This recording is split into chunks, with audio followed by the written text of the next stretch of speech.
अस्सलाम वालेकुम रहमतुल्लाहि व बरकातुहू। बिस्मिल्लाहिर्रहमानिर्रहीम। उम्मीद करता हूँ नाज़रीन आप खैरियत से होंगे। मिर्गी के लिए सदियों पुराना ख़ानदानी नुस्खा लाया। इस नुस्खे को मुसलसल इस्तेमाल करने से बहुत फ़ायदा होता है, और जिसने भी मुस्तकिल मिजाजी से इस नुस्खे को इस्तेमाल किया उसे मिर्गी से ज़रूर शिफा मिली।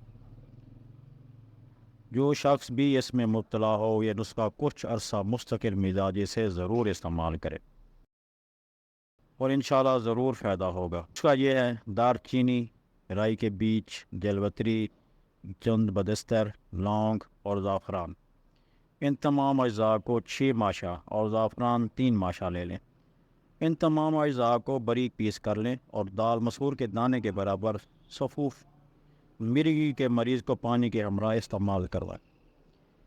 ये आजमूदा हमारा ख़ानदानी सदियों पुराना नुस्खा है जो बाप दादा और कई पुश्तों से चला आ रहा है। मिर्गी के मर्ज़ में मुब्तला मरीज़ हमसे ये दवा ले जाते हैं और शिफा पाते हैं। इस सफ़ूफ़ की एक गोली सुबह शाम को चरसा मुस्तकिल मिजाजी के साथ इस्तेमाल करें। इंशाल्लाह जितना भी पुराना मिर्गी का मर्ज़ होगा इस नुस्खे से ठीक होगा।